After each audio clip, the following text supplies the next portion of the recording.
Hey everyone, how's it going? Good?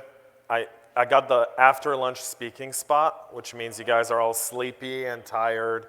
So there's a bunch of Mountain Dew outside. I suggest we slam him like Steve Austin, right? Like right before a big wrestling match. But I'm really excited to be here. It's great to see you guys face to face, right? Like it's awesome to be behind a Zoom screen outside of my studio, and like, you know, I'm so zoomed out. It's great to see people in person. So I'm really excited about today's talk.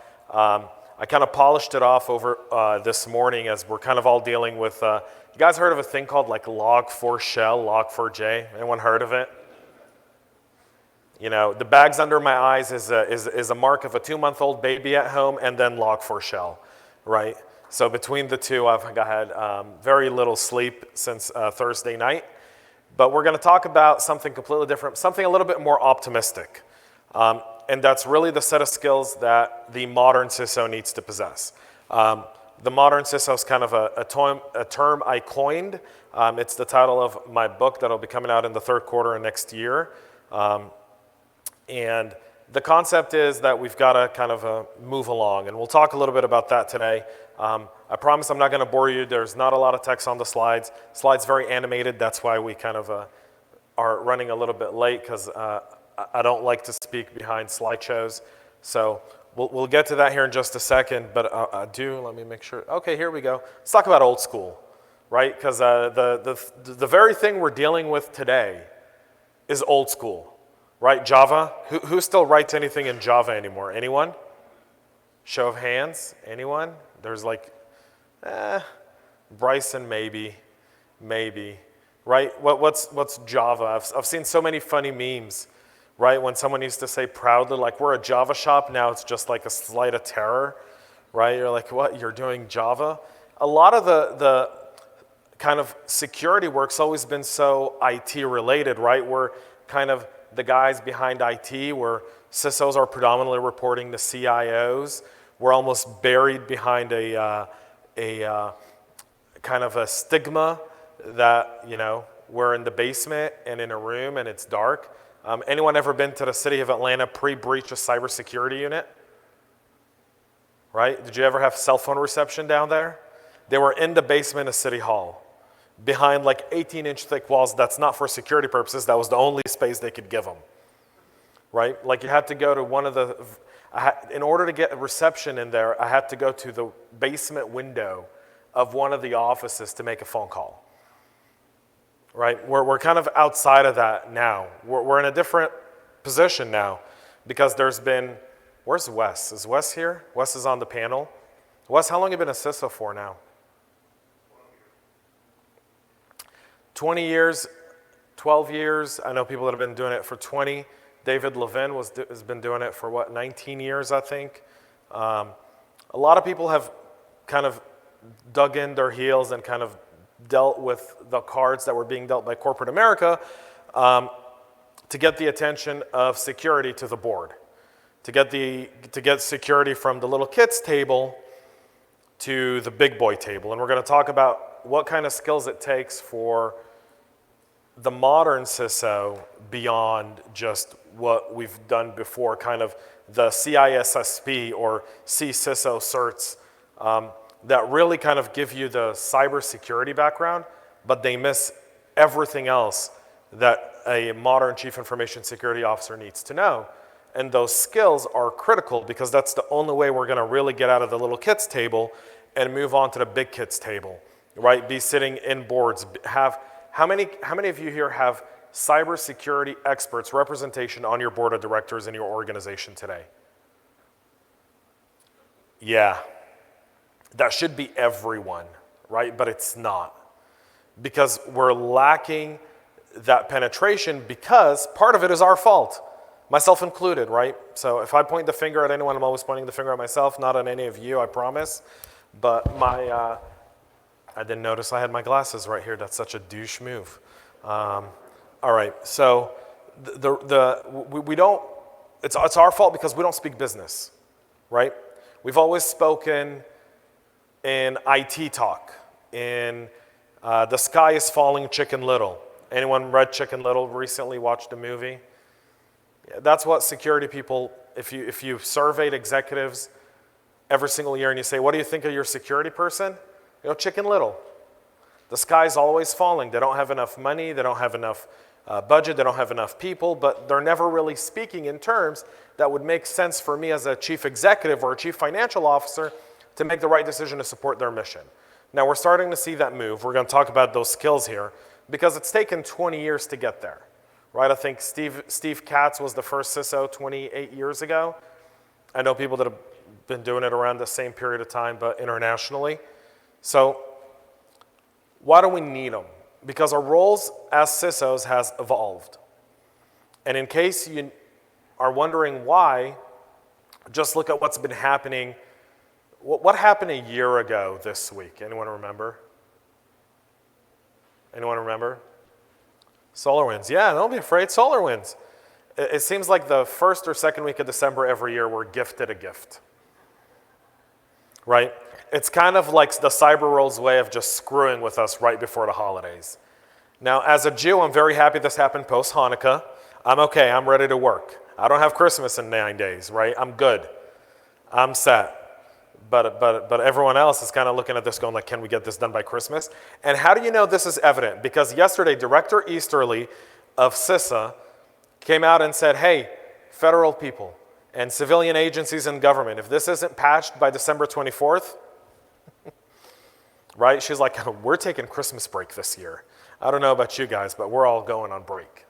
So we are now a business driver. Security is now and forever will be from this day forward a business driver, a business decision. It is no longer just about IT. We're not IT people anymore. Why did that go to the last piece? See, you guys are getting the entire thing of my presentation now. We're not just IT. There we go. We're not just IT. We're so much more than IT. We're business people, we're entrepreneurs, we're marketers, we're public speakers, we're CFOs, we're risk officers, we're salespeople. Anyone here thinks that a CISO or a security role is not sales? Yeah. We're lobbyists, by the way. The NTSC, we lobby, right? Patrick Gall's organization, this was the NTSC, which has done leaps and bounds in DC for CISOs, is a Georgia-based organization that was created by TAG, and led by Patrick Gall, which has done a ton for security practitioners in terms of one, legislation, but also in terms of getting the voice heard. 3 of our members on the NTSC are now on Director Easterly's Civilian Advisory Committee. Ron Green from MasterCard, Helen Patton of Duo Security. I think you guys saw Helen this morning, and a few others.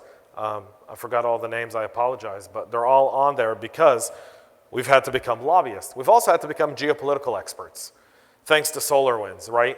Anyone had to explain the Russia-China thing against US interests to people who were like, why is this happening now? And you're like, oh, we're having the political talk. That's the most uncomfortable talk in the world, right? Because you say one word that doesn't sit right and someone's looking at you like, what? And we've had to become geopolitical experts because our organizations are now part of a greater chess game between nation states. And we're the shadow frontline warriors of that battle, and we're not equipped for it because we're fighting planes and tanks and like kinetic warfare with firewalls and policies and permissions. And multi-factor authentication. Don't you forget that MFA stops 99.9% of everything. So how you guys still get breached, I don't understand. I don't get it. All right? We're going to talk about why we're not just IT. Anyone seen the recent CISO mind map? I couldn't get it all to fit on the screen. But has everyone seen this? If not, I will share a link after my talk. It's the new CISO mind map, and it was updated by Rashik Rahman, and he did an unbelievable job on this thing. There was the old SANS CISO mind map. Everyone remember that? I wanted to do a before and after. I couldn't get them to look good. So I was just like, I'm just going to default to the new one. The old Sans one can beautifully fit like 12, like size 12 font on a beautiful 8.5 by 11 PDF, and everyone could read it.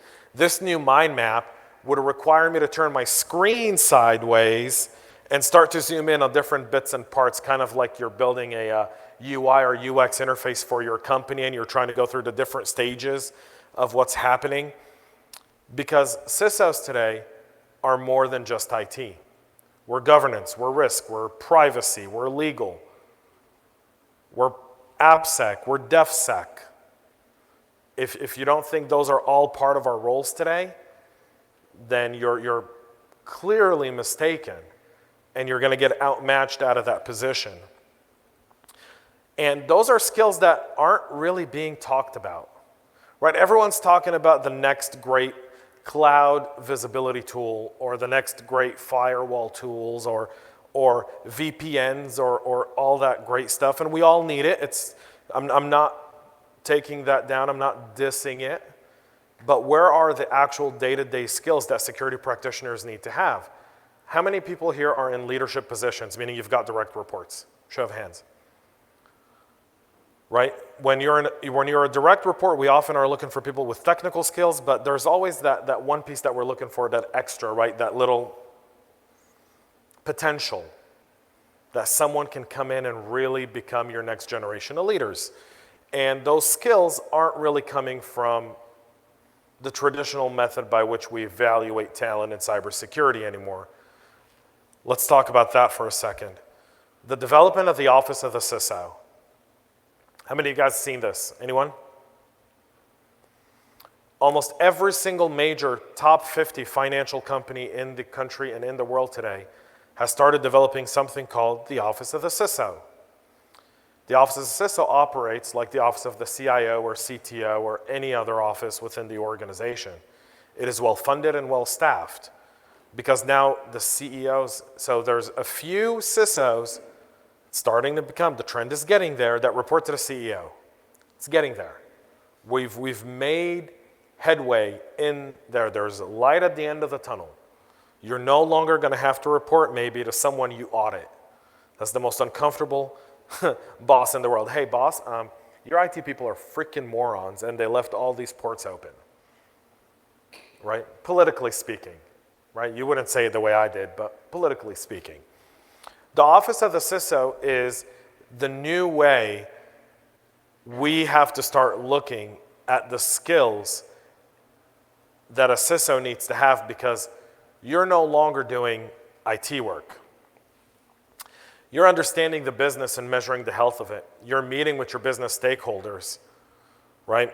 I was on a CISO Slack channel this morning, and there was a new position that opened up for a CISO, and a recruiter hit me up on Slack, and they go, hey, we're recruiting for this new position. Are you interested? And I go, well, what happened to the previous CISO? He's only been there 8 months. He goes, he didn't get along with all the business stakeholders. So they've kind of decided to only keep him on AppSec, and they want to hire someone who can get along with all the business stakeholders. So here's one of our peers. A lot of you are practitioners in here, and even if you're not. So here's one of our peers who's been put in a position to succeed. He couldn't succeed because we're constantly talking about security, but we're not really talking about the fact that we need to understand the business. We need to be developing a relationship with every single stakeholder in the company. And that's where we should be spending a good portion of our time.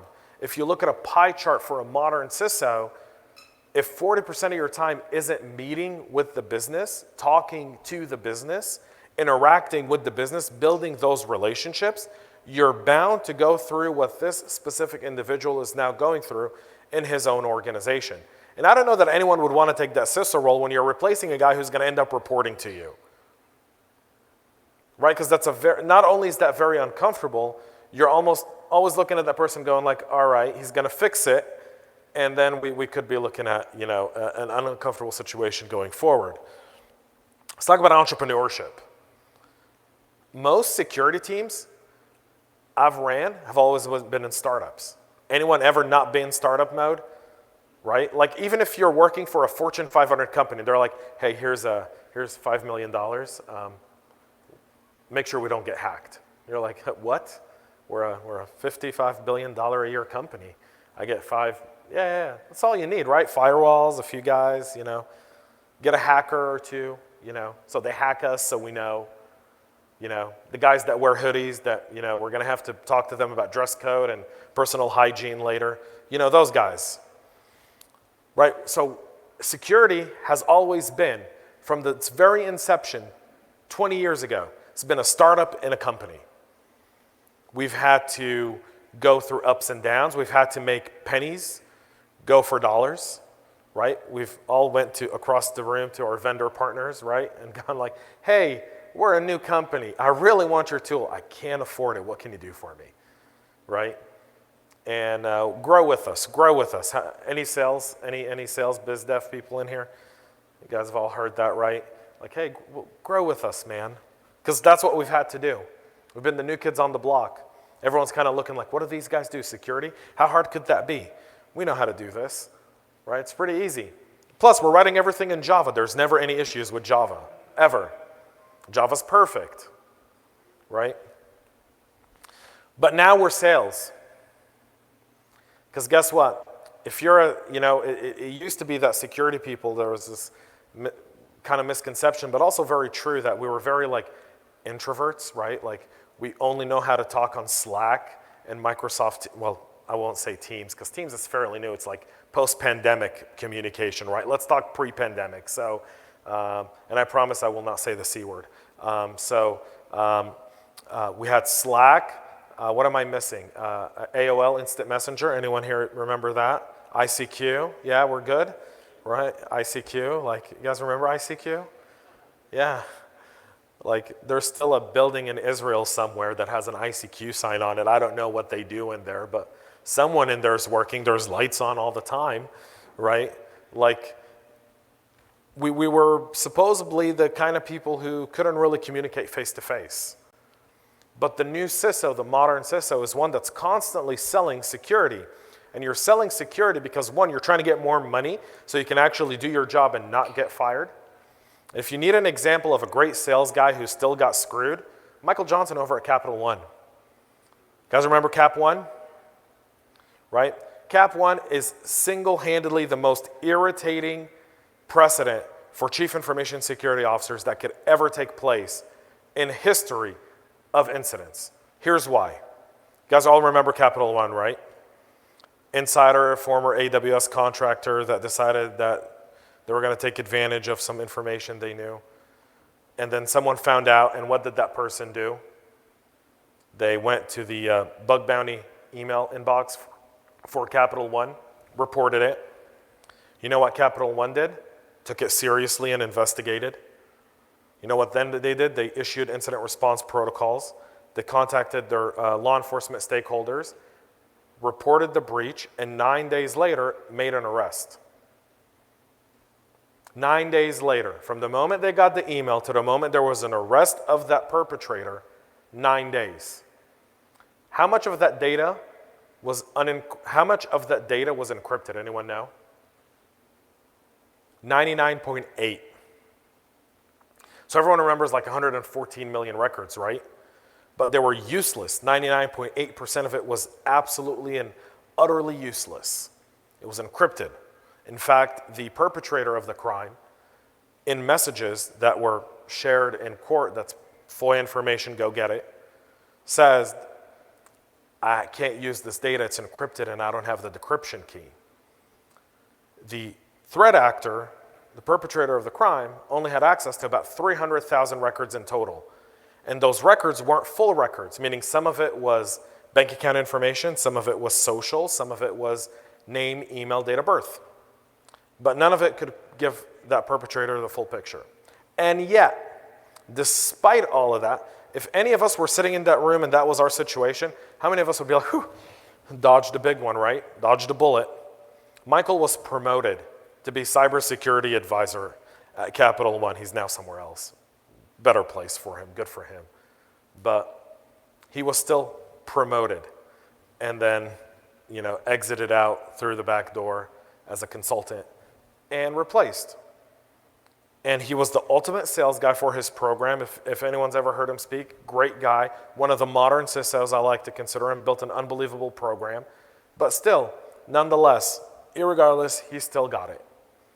And that's the challenge. That's what we need. That's the new role of the modern CISO is we've got to consistently sell the program, and we've got to sell it across every single aspect of the business, from board to getting buy-in from DevOps to actually do security in DevOps, right? To architects, to engineers, to marketing, to sales, to biz dev, to partnerships, and then I can keep naming divisions. Finance, risk, legal, privacy. You're constantly selling. And if you look at a pie chart and you say, what's the outer layer of that entire pie chart is sales. So when CISOs don't want to respond to salespeople, it's because we're selling ourselves, man. We're sick of it. We don't want to, like, I'll call you when I'm ready to buy. Next slide, please. We're marketers. Yep, we're marketers. We're marketing our program. You know, one key thing that I did in my last role as a CISO, we were building our security culture and security awareness program, and I hired a really smart person who's, you know, tech savvy, who could run any tool I want and do really good, very good work from an awareness program. But the person lacked a little bit of the humanity aspect of it. Like, I needed someone on that team that can make people click, not to shame them, but to teach them. So we hired a marketing guy. We said, hey, Mr. Marketing, your job is to create really good emails that'll make people want to click, or create really good ads that will make people want to click. Go do that. Here's your partner. Here's the metrics. Here's your KPIs. But I want to see the real results of what a perfectly done campaign over a period of time, because I wanted to groom our employees, kind of like how advanced threat actors would groom in a social engineering perspective. I might connect with you on LinkedIn. I may send you a few very, you know, plain PDFs or articles to send you to some websites so we build trust. I then could escalate that into a website with some adware, with some spyware. You may or may not pick it up. I then get your email. We start to email back and forth. I start to try and get different things through email, see if I can get through your defenses, see how you're communicating back and forth. So I wanted someone to groom our team from a social engineering perspective. So we hired a marketing guy. Best decision I ever made. Because everyone became aware of different things that don't make sense. One of our key challenges at the time was social engineering our engineers and developers. We had fake recruiters targeting our development team on LinkedIn or through Twitter, offering them jobs that don't exist in companies that do exist with salaries that don't exist. And part of that process was sell me your skills. Tell me what you're working on in order to get information. By grooming our people through marketing, a lot of our engineers and developers started noticing stuff, and we developed a anonymous hotline. So people would call in and they would submit on a web form a LinkedIn profile or a company name or a person or a handle, and they'd say, could you guys check on this for us? And we were able to locate and alert LinkedIn of people who were using the platform for malicious purposes. Because all of a sudden, this recruiting person didn't really work for that company, because our threat intel team went out and did a little bit of research. And so our internal employees started to pay more attention to this. That's because we marketed to them. We marketed our vision, we built a security culture, and we knew that in security, everyone on the team knew we are in marketing all the time. We're also recruiters. Talking about recruiters, right? We're always recruiting. And one of the biggest challenges we have today is workforce development, right?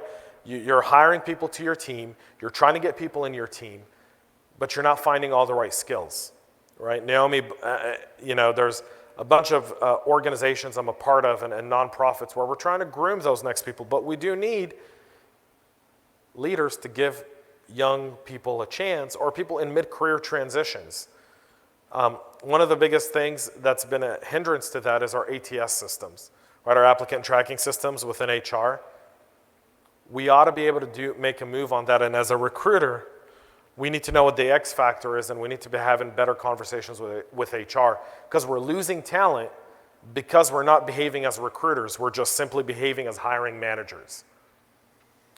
We need to hire and find the talent, and we got to find that talent through different ways that they're out there, and there's a ton of them out there. If you're looking for people, there's a bunch of veteran organizations that will give you veterans. They just hung their boots, ready to go. Bryson right there in the back of the room at UNG, he's got kids that are some of the smartest in the country, ready for cyber programs. So there are stuff out there, but we've got to go out and recruit. The traditional way of kind of going to HR, opening a rec, getting approval, putting it on LinkedIn or ZipRecruiter just doesn't work for security. We got to be proactive. And as a modern CISO, where's your voice? I do CISO Talk, the podcast. This isn't a shameless plug, but one of the main reasons I do it is because the first 15 minutes of every show is dedicated to talking about leadership with the CISO. Dedicated just about leadership. What are the hiring skills? What are your X factors? So people want to work for you. So people want to know who you are, because at the end of the day, the CISO is the brand for the security program. We're it. No one else is. The company name, the benefits, all that stuff, that's the perk. But security people predominantly are very curious people. They want to work with really curious leaders. How are you highlighting your leadership in the recruiting process? Where is it? Or is it hiding behind the job description that says, hey, we're looking for an entry-level role with 2 years experience, and you should have a CISP. Anyone seen those? Yeah. You need a CISSP that you need 5 years, but you got to have 2 years of experience for a tier 1 analyst role in a SOC. That your average lifespan of a tier 1 SOC analyst is what, 6-7 months? We're just, again, this is part of what the challenge has been for security all along. Is we're talking in IT terms, we're not talking in business. So the moment we transition that talk from recruiting perspective, give you guys kind of like an idea of how we've done this and how I do this, is I talk about the ROI of someone. So when we're hiring a tier 1 analyst and I go, I want someone with no experience, and my HR lady will look at me and go like, why? And I'm like, well, if I get someone with experience, I'm probably going to get 6 months. It's going to take him 90 days to get used to it, which means I'm probably going to get about 90 days of productivity out of that person before someone comes and offers them $5,000 more a year, like the MSSP that we're probably going to end up having to use, because we can't get anyone to do tier 1 analysts because they're all working for MSSPs at this point, right? So this is like cornering the market and creating a monopoly by MSSPs, if there's any in here, okay? But I want someone with no experience, and we'll teach them. And my HR will be like, but I'd rather invest 6 months in that person and build him a career path, because I know he'll be here for 2 to 3 years, than I am trying to get someone who's going to be here for 6 months and not get it. We're not going to get the return on investment, and we're going to end up losing money. And it doesn't matter how good of a boss you are, right? You're going to have 30, 40, 50% attrition in your SOC. That's just bottom line, because that job is tedious. So for good vendors out there that are listening, please automate it. Please, God, please automate tier 1 support, please. We want tier 2 people. That helps. It's part of our recruiting, but we're also technologists. How many security people here get asked what's AI? Like when a new technology comes out, right? People come, they walk up to the security guy and they're like, hey, you seen this deepfake stuff? What do you think of it? Well, what about AI and machine learning? We've become technologists, whether we want to or not. If you're not thinking about quantum at this point, if you're not putting quantum-resistant encryption within your environments, especially if you're in several of the industries that are high potential for being the first victims of nation-state quantum type of attacks. And there was a story I covered a few weeks ago where China was out there getting quantum encrypted data, because they're like, well, eventually we're going to have quantum computing, so we can decrypt this data and use it as part of our greater data mining operation in China. That was a China view of it. So if you're not encrypting your data, if you're not thinking about quantum resistant encryption, if that's not part of your roadmap, we're sleeping at the wheel. There's a few things we can't avoid that are going to come, and they're going to tail their rear end at us, and we're either going to be ready for it or we're not. Quantum is one of them, and it's coming.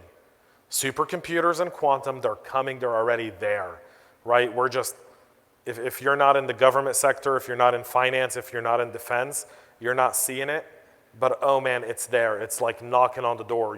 You're starting to see it happen. You're starting to see it come. You're starting to see the kind of sophistication and the kind of speed that comes with it. AI, real AI, right? Don't give me the narrow AI stuff like, smart machine learning, faster machine learning. I'm talking about true AI where I can take the actions of a very good threat actor, a red teamer, a black hat hacker, and put it in a computer and then multiply it 200 times over and have it come at me 200 different ways, and I wouldn't even know where it's coming from.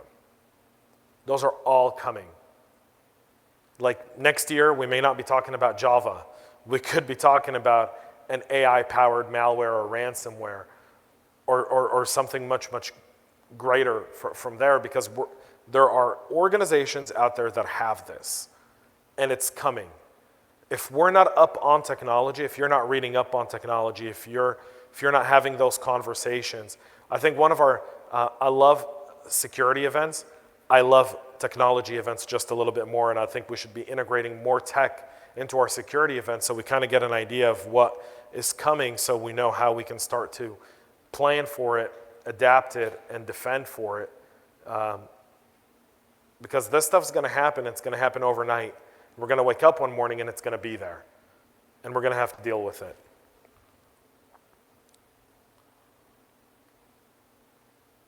And we're public speakers. Hey, how about that, right?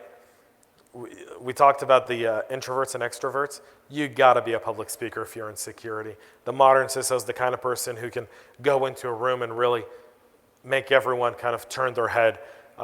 One of my favorite people to work with, a guy by the name of Chuck, he has this ability as a CISO to get everyone in the room to just go, well, I'm going to go talk to Chuck about it. I'm going to go, talk to Chuck. Chuck knows.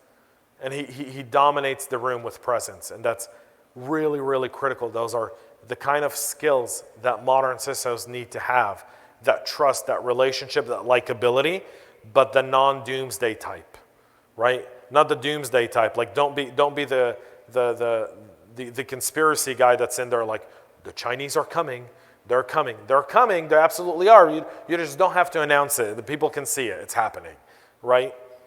But win people over by just personality. Personality is so key, it's so critical for so many of us.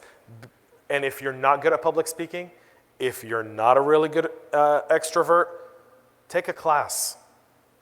LinkedIn has LinkedIn classes online teaching people public speaking. I think they're free, or if you're a premium member, just charge it to the company. Be like, I need to be a premium member on LinkedIn, and bill it as part of your training dollars. Go take a public speaking class.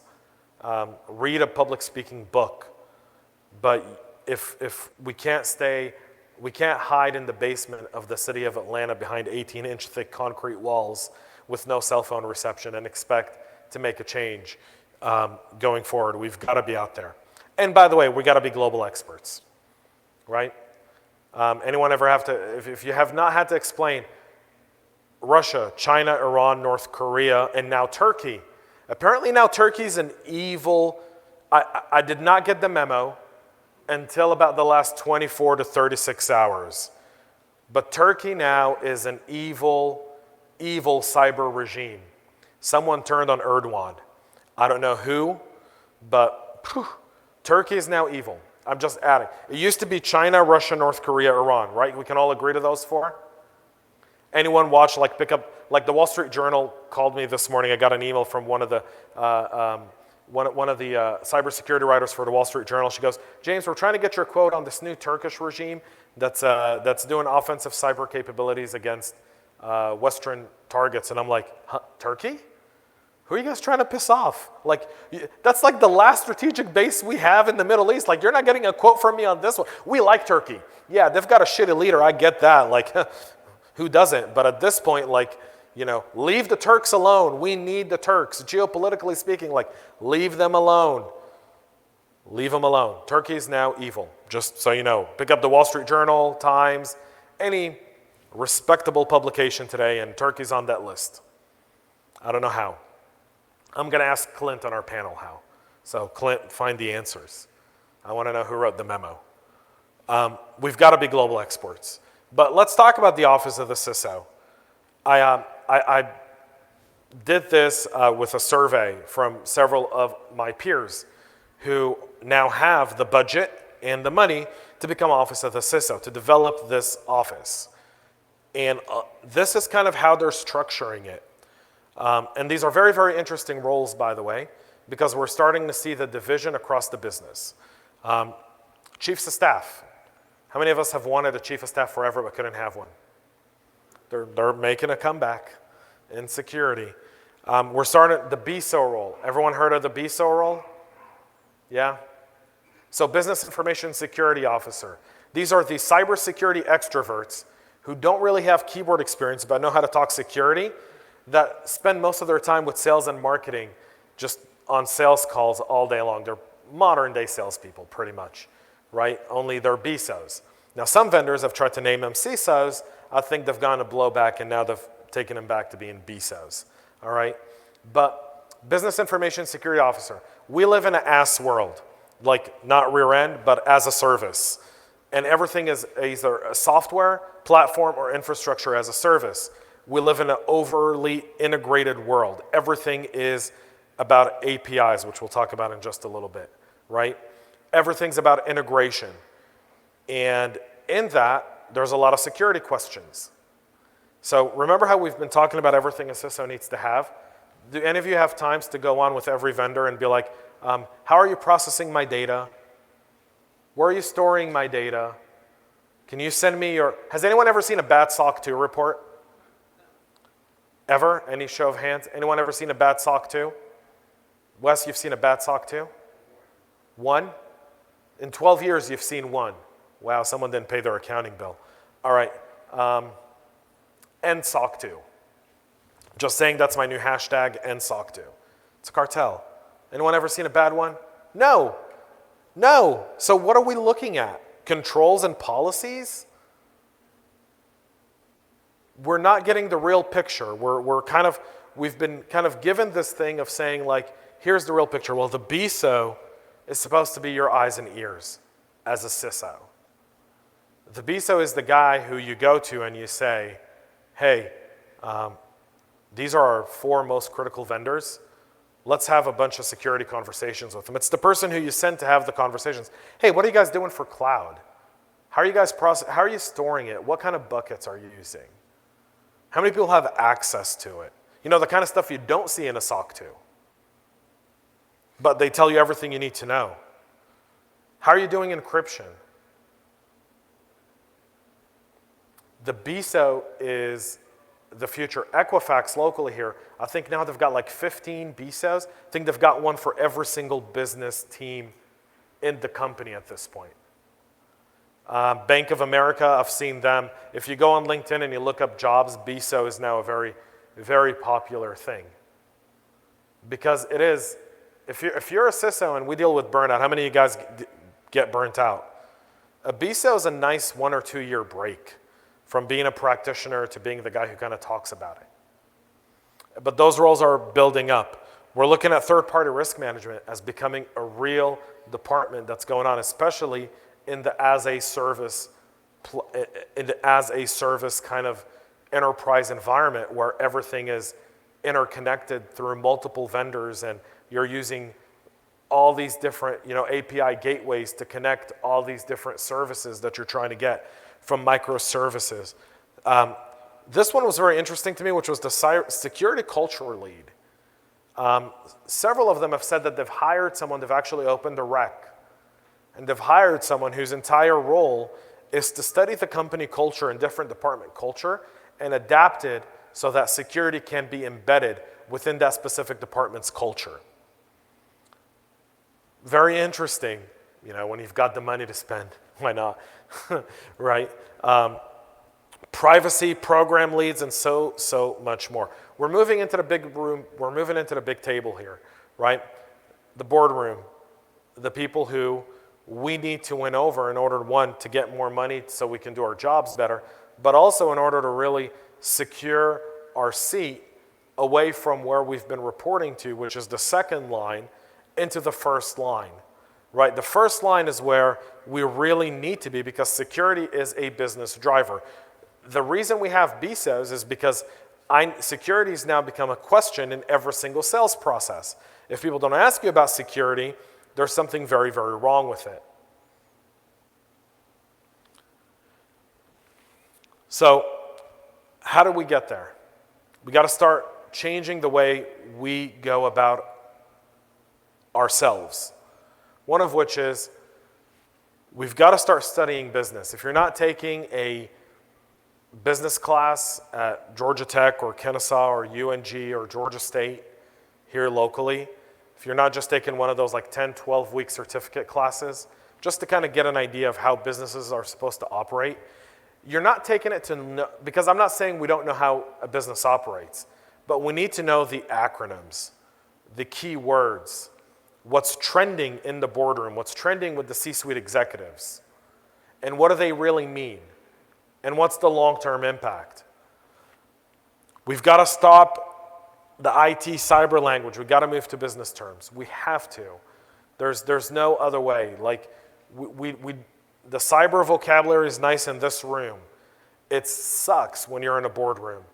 Anyone ever say zero trust to a boardroom? What kind of face did you get there? We say zero trust here, people laugh. Like, I did a survey on LinkedIn like 6 months ago, and I was like, zero trust, a buzzword or an actual policy? Anyone want to guess what the results were? What was the percentage? 50-50. Zero trust is almost as polarizing as our political climate today.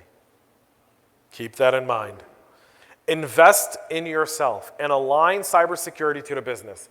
Everything you do should have a business case behind it. Not for why you're doing it, but it should align to make the business stronger. One of the key things I will tell you here is every dollar you invest in security, talk about how it works with sales. Remember how we were talking about how we're salespeople and marketers, and if you've got a BISO, that's even better. Every call your BISO is on, where instead of maybe getting the plus plan, they got the enterprise plan because it gave them more security options, that upsell should be credited to security. That should be part of your slideshow to the boardroom. In the last quarter, my BISO, my VP of third-party risk management, the guy who's working with sales, was on 200 sales calls. And 27 of them were upgraded from Plus to Enterprise because of the security features that we offer on our Enterprise plan. That resulted in $7 million additional revenue to the company that wouldn't have been there had my person not been on those calls.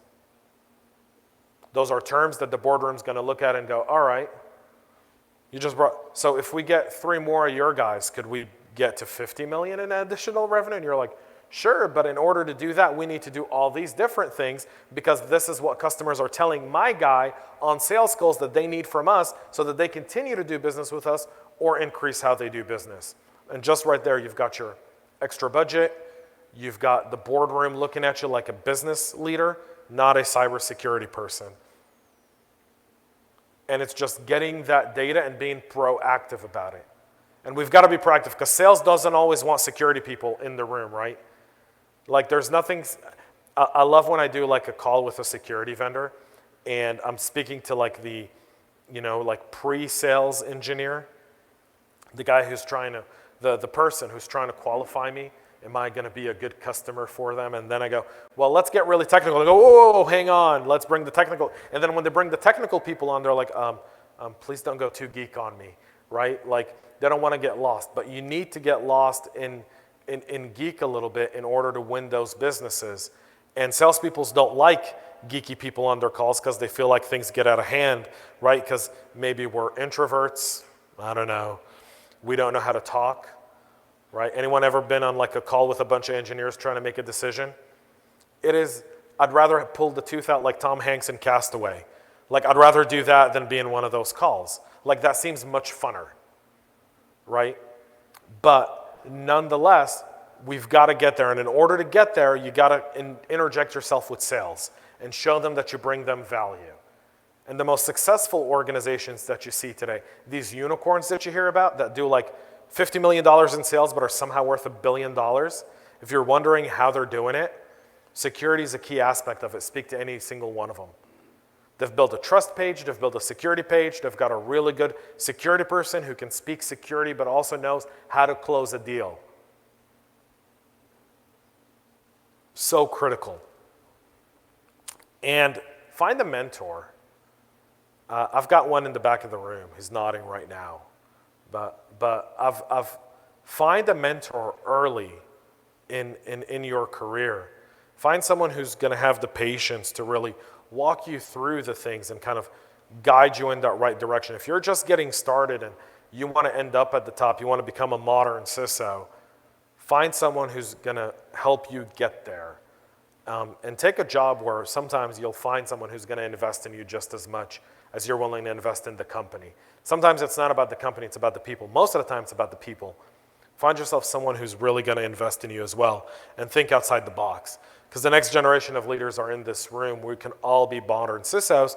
We just have to adjust the way we've been doing security and realize it's an uphill battle. This is not going to happen overnight. People like Wes, that's been doing it for 12 years. They used to be relegated to the basement. Now he gets a window with sunlight, right, Wes? Yeah. Burns. Yeah, I see you're getting tanned, man. Head's a little red, but we're moving. I guess we're moving on up, right? Is that too cliche, right? We are, but the only way to do that is by really starting to adjust from IT to business. And understanding that cloud, AI, APIs, that's the future. If you don't know it, go study it. If you don't know business, go invest in a business class.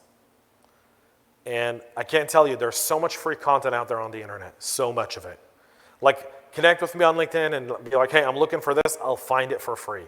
There's someone on YouTube who's done something for absolutely free that you can just have play in the background as you're working, if you're one of those people, and get a ton of value out of it. Ton of value out of it. Like, get off of Twitter and Reddit for just a little bit and invest in yourself. There's better stuff out there than Twitter and Reddit, I promise. And that's it. How are we on time? I'm ready in just a minute, but shameless plug, please subscribe to my podcast if you don't. I do a daily podcast at 9 a.m. every single morning. It's called the Cyber News Practitioner Brief. Talk about what's happening. I often have guests on the show as well, and it's a really fun conversation. So please subscribe. And CISO Talk, if you're a CISO and you want to get best practices, like best tips, just listen to CISO Talk. I've got over 150 interviews there, 137 interviews with 137 different CISOs. And we talk about leadership, and this isn't one of those things where, let's talk about APIs. Let's talk about how do we build a program? How do we become effective leaders? And there's a library of it. And if you're in sales and you're trying to get someone's time, listen to the podcast. Send them a message. Be like, hey, just heard your podcast on CISO Talk. By the way, here's the subscribe button. Make sure you give them a 5-star rating while you're at it. But I'd love 15 minutes of your time. Most CISOs will give you that. All right?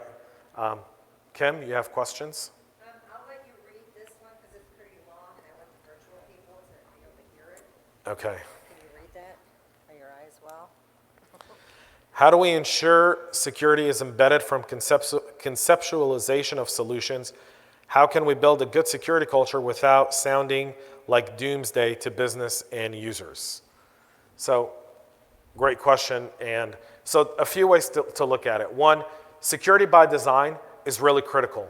And this is where building relationships is critical. It's key, right? We talked about like the pie chart, right? If you're spending 40, 50% of your time across the business, what's the next thing, what's the next big launch your company's working on? And then why isn't security at the table from the very start of that? Why aren't we embedding security into that very concept from the very beginning, whether it be security tools, into the CI/CD pipeline, whether, you know, with DevOps and engineers, whether it be conversations around design and product. Those are all critical conversations to have, and the best way to do that is to start early on. It's all relationships. Honestly, like, it's all relationships. And the secret sauce to it is, don't go sounding the alarm. If we don't do this now, then this is going to happen. The best way to go about it is, you guys are working really hard on really giving us an edge as a company. The last thing I want to have happen is have some sort of security risk take place that could impact the functionality of everything you guys are all working really hard to accomplish. So we're going to be, you know, I can't tell you how many times I've sat in on calls I had no business being on, right? But I'm just listening, taking notes. And with COVID, this has been a real kind of blessing in disguise, because I can jump on a Zoom call while I'm doing emails or writing a policy and just listen to a product team talk about product design. And I'm listening. And then I hear something and I go, huh, great. And if it's appropriate, I'll speak in front of everyone. And if it's not, if I realize it's not the right time, then I'll reach out to the product owner after and be like, hey, I'd love to get 15 minutes of your time. I want to talk to you about this, because, you know, you guys are doing a lot of really good work, but I want to make sure that that good work is really profitable, has the ROI, and also has the longevity that you guys are trying to accomplish for the company. We're all on the same team. And it's all about how you present it and how you say it to those individuals. That's really, really critical. But relationships, if people don't know you, if their first interaction with you is, why are you doing this? That's not a very good first interaction. Buy pizza. Any leaders here send people Uber Eats at home during the pandemic to your team? Yeah, send them food. Like, if you're trying to get someone to take a meeting with you internally, call HR, get their address, and be like, hey, can we send them, what's their favorite food? What do they like? All right, I'm gonna send them some sushi. Send them some sushi and just say, hey, I'm hoping we can schedule a meeting and have sushi together. Or, you know, Chipotle or whatever, you know. But build those relationships, and, you know, now that we're back to normal and we're face-to-face, you can do that in person. But one key difference, I think, from now to 2 years ago was, how many of us now have roles that we would have never thought to be remote, that are 100% remote and never coming back in-house? So Uber Eats is your best friend. I have one more virtual question. Yes. Since they can't talk to you in person, let's take theirs. How should CISOs sell the future emerging technology to business? The AI, quantum encryption, et cetera. Yeah, totally, great question.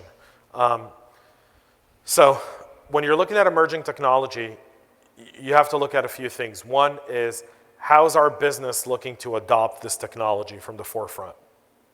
So are we going to be using or be consumers of quantum? If we are, then the conversation's really easy. If we're not, then who is our customer? How do we make our money? And could someone use us as a springboard to get to those organizations? How many people, how much business do you think SolarWinds lost post their SolarWinds event? They've never released official numbers, right?